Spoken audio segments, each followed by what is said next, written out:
How's it going? It's Richard at Aficionado Channel and reefs.com. Thanks for joining me today in a wonderful Milwaukee, Wisconsin. And we're here in MACNA 2022, and we're in the show floor. And I was approached by this distributor about this brand new product that they're showcasing in their booth. So let's take a quick look at what they're showing me so that you could also see what I see. I am here in the Champion's Lighting and Supply booth. How you guys doing today? How you doing? Hey, nice to meet you. Likewise. So, David over here is from a company called Seatak, and he's going to show us he's going to tell us everything about this revolutionary, not glue, but revolutionary glue replacement, potentially. Let's go from there. How you doing? I'm doing really well. All right, so sir. What we have here is a new novel adhesive, a coral adhesive that's not cyanoacrylate, that's not epoxy, but has the functionality for gluing coral frags together and coral plugs.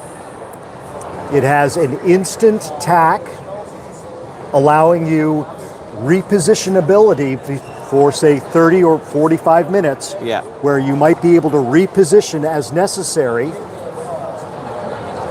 This will adhere and start to skin over in about 40 minutes. Right. After which time you should not be moving with this. After about a day, you will get a bond of about a 50% cure, which you will not be able to bend or move that adhesive.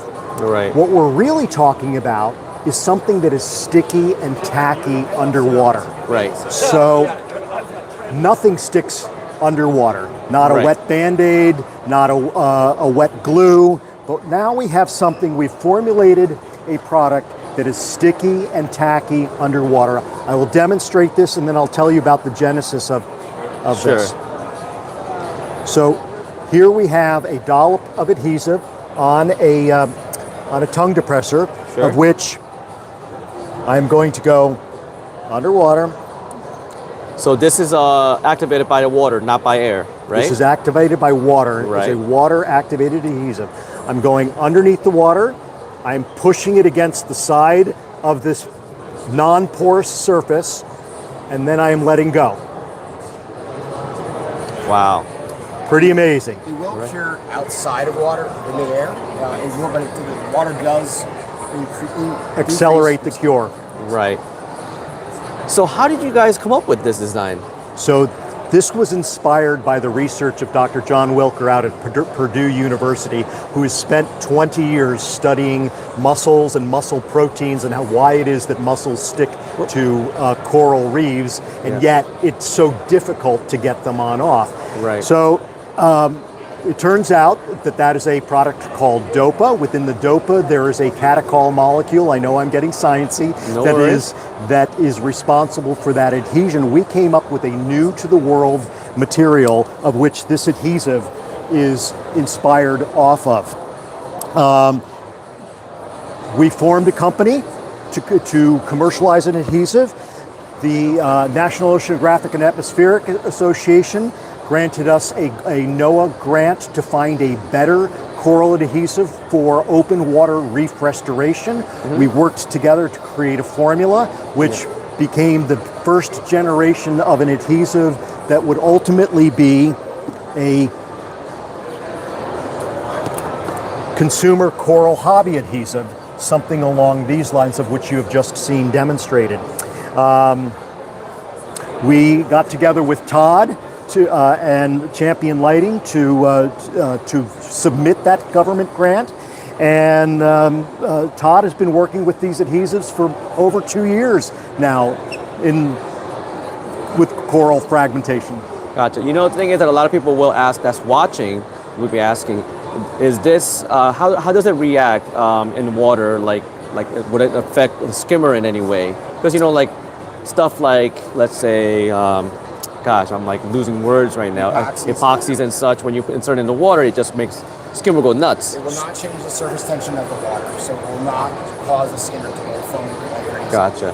And then is it like any kind of inert and stuff in there that could potentially become a leaking issue for the tank? So no, unlike cyanoacrylates and unlike epoxies, if you're mixing two-part epoxies together, you often get, you do get release of amines in the waters, which are toxic to corals. The mechanism of action for this, the activator, is water, and the byproduct of that reaction is CO2. So you might actually see some bubbling in some of these, and what that is it's carbon dioxide that is being released, so it's not an amine.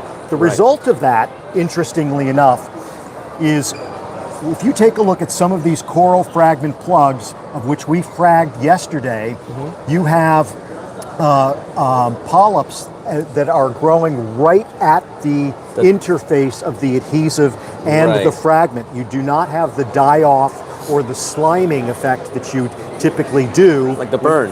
A coral burn that you would have normally. Yeah.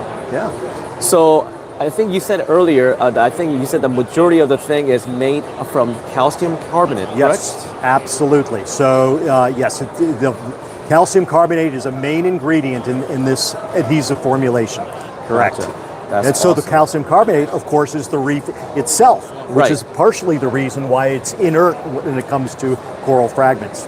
Gotcha. Also, the other part being PCS, the polycatechol styrenes. We already know that corals grow in styrene because they grow in egg crate, which is styrene. So it's two components that corals are most commonly grown in as well. Gotcha. Is this out in the market already, or? Not quite. Okay. We are pretty much at the end of a 2.5-year formulation journey. Okay. We have formulated internally, and to the point of which we are soliciting feedback from the community. Right. We are in a soft launch position, and we are probably coming to market within the next 6 to 8 weeks, or even earlier. Gotcha. Do you have any price point in mind? Price point for... Go ahead. We estimate the tube should be around $25. $25 for that, okay. At a retail price point. Gotcha. And like just an estimate, if you were like just, like rough estimate, I know it's hard by the hand that's using it. What we did yesterday, we glued up about 75 frags. Gotcha. Now, we also used an excessive amount of adhesive to display this as well too, so you could get away with using less adhesive to make that happen. Gotcha. You could probably get about maybe 75 to 100 frags out of it too. Gotcha. You know what was really cool is that you actually used Julian's rocks, and then you kind of put them all together using this earlier, right? Well, this not is actually one marker rock that we cut in-house. Okay. Yeah. Gotcha. So this is yes, you can use it as an aquascape as well. Gotcha. And for that matter, if you're creative, you can also use it for pool tile repair. There you go. Without draining your pool. There you go. This applies to freshwater, saltwater, ponds. There's many applications that this adhesive can be used for aquascaping as well. Gotcha. Let me just answer a few questions for the viewers that's watching at home. So this is another type of adhesive that's coming to the market very, very soon. This was developed because at the request of NOAA to basically, glue, coral restoration, like glue those acryls and stuff like that back into the water. Okay. It's not a super glue. No, it's not. Its main ingredient is calcium carbonate, and it takes water to activate. Man, you should just watch the video. Seriously, what are you doing, David? And then the byproduct of this is release of the CO2 from the material, and you can see the bubbles and stuff like that coming up when you use it. The cure time is, you said the cure time was 30 minutes, 40 minutes? It's 30 minutes till it skins over. Sure. Okay, I'm sorry, it's about 30 minutes of time to move the coral underwater. It's about an hour till it skins over. Okay. Overnight, it's hard enough that you will not remove it from the rock. Right. It takes about 3 days to fully cure. At that point, it'll be a shear strength of 1,500 PSI. Right. Awesome.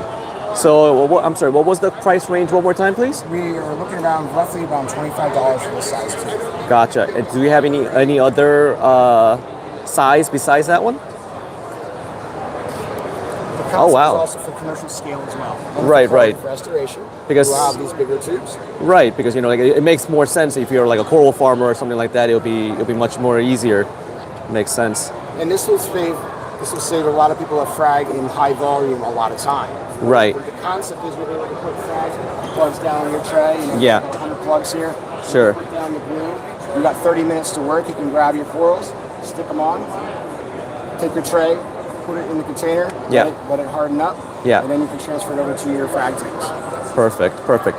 And then before we go, can we do one more demonstration for the people that just got in to like a coral skeleton on a frag plug or something like that, so that see how fast it cures? Since the water is hey Antonio, how's it going? Since the water is activated, will it partially use the tubes, say fresh over time instead of hardening up? Hold on one second. There we go. You see, so this, practically as soon as you put it in, and yes, you have time to work on it, but this pretty much holds it in place for like really, really like good. It's in there. You could also clean the joint off. If you're worried about excess squeeze out, you can certainly clean up that joint. Yeah. Speaking of cleanup, you wipe your fingers and you're fine. If you're concerned about any residual, clean it up with nail polish remover. However, if it's cured, fully cured, it's a mechanical cleanup. You have to scrape it off or chip it off. Gotcha. But so the question that here, let's get that real quick.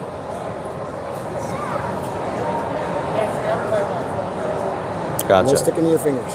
Gotcha. We know how that goes. We're hobbyists. We frag and glue all the time. Exactly. So the question here was, since water is the activator, will a partially used tube, say fresh over time instead of hardening up? So harden the tube? Yeah. Okay, so what we learned.